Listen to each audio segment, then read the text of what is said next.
What is going on, ladies and gentlemen of the internet? It's your boy LoudCorp here, and I hope you guys liked the opening footage here. You know, I was definitely cranking it up and doing a bunch of different movement and different cool things, and got some really good clips. But I wanted to make this video today because, man, I was just absolutely smacking people around until they were rage quitting these two games here. It was so much fun. It was honestly, it was hilarious. Like, the lobbies kept flipping throughout the game, like, over and over and over, and honestly, I felt bad. I felt bad for the other team, just because, like, a lot of times the people that like leave these games are just honestly just done. Like, they're so tired of playing the game, which I totally can understand. But you know, there's a skill knowing when to get off too, right? So, but yeah, no, I was playing having lots of fun with the C9, I think it is, and honestly, the C9, I really like it. I think I like it more so than the Jackal. I was playing with both of them quite a bit, and the Tanto, all the guns. I used all the guns throughout the beta, and I really like the C9. I feel like the mobility is really good on it. Also, the sprint to fire and aim to fire is really accurate.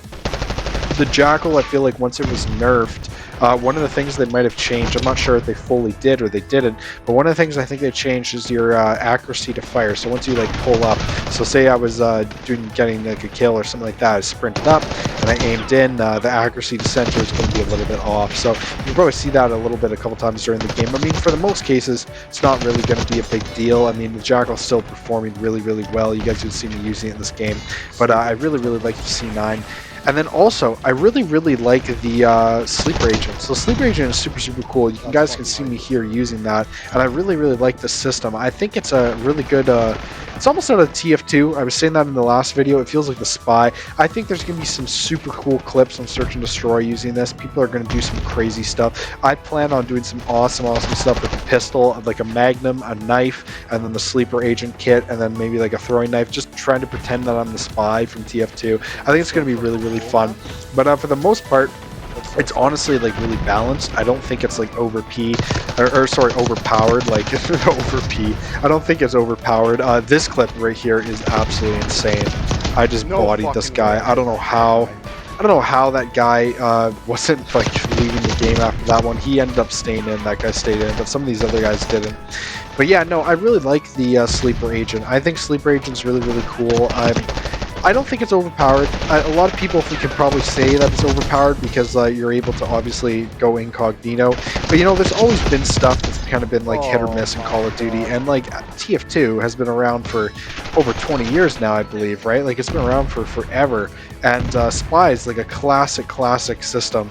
Like, people have been loving that system forever, and so many other games have modeled off of that character. So I'm really happy to see that being implemented into the core gameplay of Black Ops 6.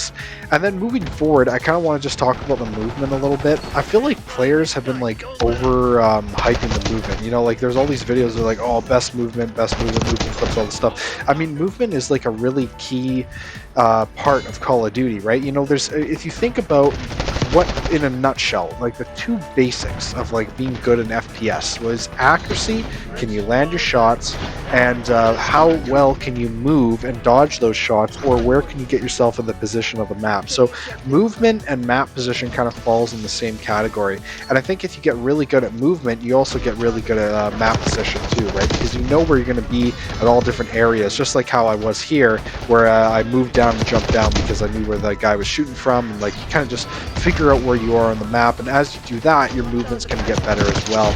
And I think people that rely on sliding around and jumping and all that stuff all the time, like 24/7, without the accuracy, so there's a difference, right? Obviously, if you're a pro player, you have the accuracy, you're sliding all the time, that's fine. But if you're just sliding all the time and you don't have the accuracy down yet, you know, learn the accuracy, take time to learn the gunplay first, take time to learn the maps, and then start trying to implement slides and dolphin dives and all these things.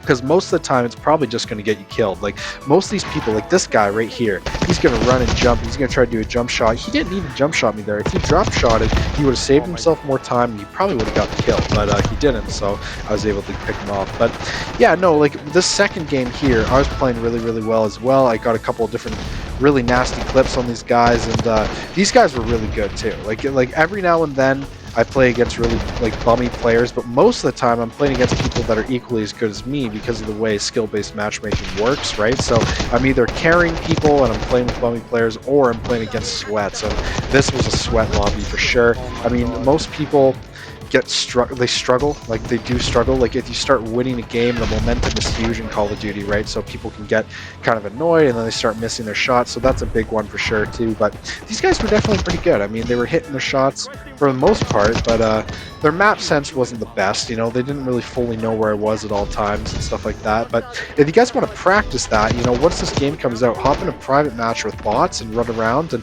once you guys get good enough that you're dropping nukes with veteran bots, I mean, move over to multiplayer and you guys will notice the difference, right? Like you guys are going to definitely play a lot better.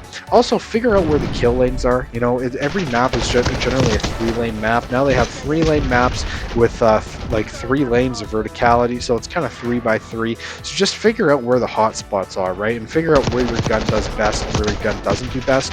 And then eventually you'll be able to figure out like what kind of engagements are safe, what kind of engagements you need to leave from, and stuff like that. And then you'll get that process will get refined, right? So like right here, like I was just carrying this right here. Like this guy had an AR and I still outgunned him from a distance, right? Because I knew that when he'd pop up at burst fire, it's already predetermined, right? We already know what's going on. This was a nice clip too, right here. I should have got this 4th guy, ran out of bullets. So man, if I didn't keep pre-firing, I would have had like 6 shots. I wouldn't be able to get that kill. I should have definitely done that. But yeah, the beta, I really like the beta. I really like Black Ops 6 so far. I don't think movement's too crazy. I don't think anything like that's too crazy. I've been having fun just like kind of messing around using semtexes and stuff, and you know, obviously playing like this makes people pretty upset. Like you guys can see here, like look at this, like I'm shooting this guy and this guy gets so mad he just dumps a whole mag into me. Like he was just tired of it. He's tired of me jumping around and sliding and all stuff like that. But yeah, if you guys don't like the movement, I mean, all I can say is practice makes perfect.